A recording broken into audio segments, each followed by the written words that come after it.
प्रिय भैया एवं बहन, आज हम लोग प्रायद्वीपीय पाठार के दूसरे महत्वपूर्ण भाग दक्कन के पाठार का अध्ययन करेंगे। दक्कन का पाठार यह भी एक त्रिभुजाकार आकृति का पाठार है। आपको मानचित्र में दिखाई दे रहा होगा। उत्तर में इसके चौड़े आधार पर सतपुड़ा रेंज दिख रहा होगा, सतपुड़ा श्रृंखला है, जबकि महादेव और कैमूर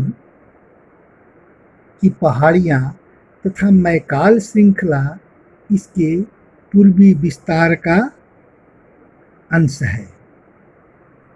इस मानचित्र में आपको दिखाई देगा, मैकाल की श्रृंखला दिखाई दे रही होगी, कैमूर की पहाड़ी दिखाई दे रही होगी, महादेव पहाड़ियाँ हैं, है ना, और सतपुड़ा पर्वत श्रेणी है। ये सब कुछ सतपुड़ा, मैकाल, कैमूर, महादेव की पहाड़ियाँ, ये सब दिख रही होंगी। दक्षिण का पाठार पश्चिम में ऊंचा, ये पश्चिम में ऊंचा और पूर्व में ये क्रमशः ढाल वाला होता गया है, कम ढाल वाला होता गया है। इस पाठार का एक भाग उत्तर पूर्व में भी देखा जा सकता है। उत्तर पूर्व का इलाका ये है।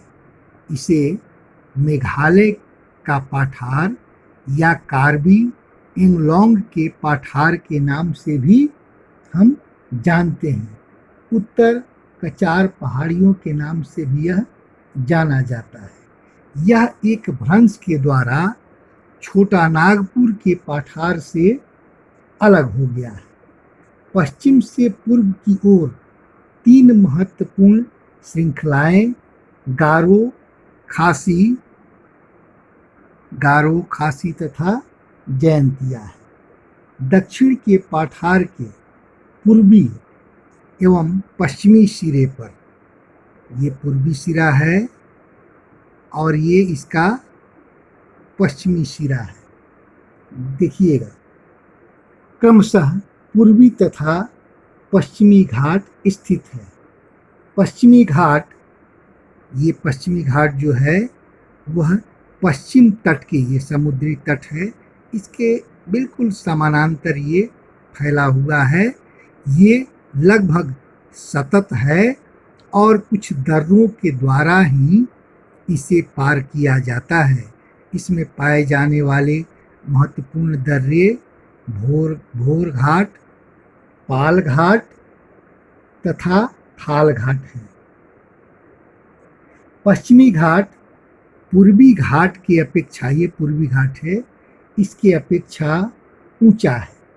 पूर्वी घाट के 600 मीटर की औसत ऊंचाई के तुलना में पश्चिमी घाट 900 से 1600 मीटर ऊंचा है। पूर्वी घाट का विस्तार महानदी, अब देखिएगा, ये महानदी है, महानदी से दक्षिण की ओर हुआ है और नीलगिरी तक, ये नीलगिरी की पहाड़ी है, महानदी से नीलगिरी तक पूर्वी घाट फैला हुआ है।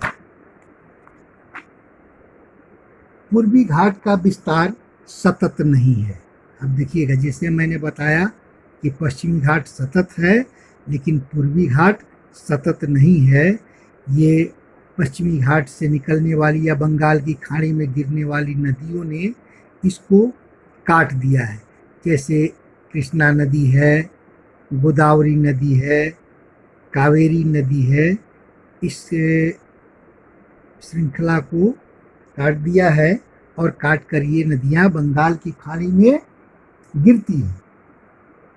पश्चिमी घाट में पर्वतीय वर्षा होती है, भारत में मानसून के आगमन के समय यहाँ पश्चिमी घाट के पश्चिम में काफ़ी अधिक वर्षा होती है और यहाँ 200 सेंटीमीटर से अधिक वार्षिक वर्षा वाले क्षेत्र पाए जाते हैं।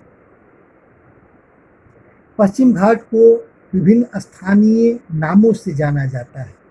पश्चिमी घाट की ऊंचाई उत्तर से दक्षिण की ओर बढ़ती जाती है। उत्तर से ये दक्षिण की ओर इसकी ऊंचाई बढ़ती जाती है। इस भाग में अनेक ऊंचे शिखर हैं।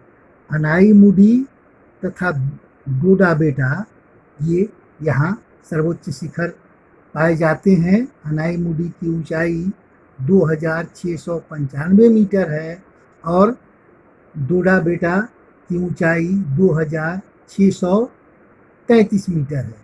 पूर्वी घाट का सबसे ऊंचा शिखर महेंद्रगिरी है। इस मैप में देखिएगा, यहाँ महेंद्रगिरी पूर्वी घाट का सबसे ऊंचा शिखर है और पश्चिमी घाट में आप यहाँ देखिएगा डोडा बेटा है, अन्नामलाई है ना, अनाईमुडी है, नीलगिरी पहाड़ी यहाँ है। ये सब यहाँ पाए जाते हैं।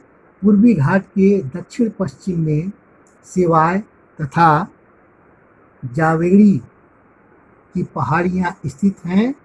उडगमंडलम, जिसे ऊटी के नाम से जाना जाता है, तथा कोडाई कनाल जैसे प्रसिद्ध पहाड़ी नगरों की स्थिति यहाँ है।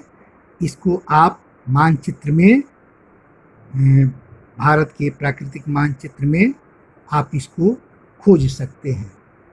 तो ये आज का जो ये पाठ है, प्रायद्वीपीय पाठार, वो समाप्त हुआ। इससे, इस भाग से आप लोग जितना अधिक हो सके वस्तुनिष्ठ प्रश्न बनाकर और फिर हमें दिखाइएगा। धन्यवाद।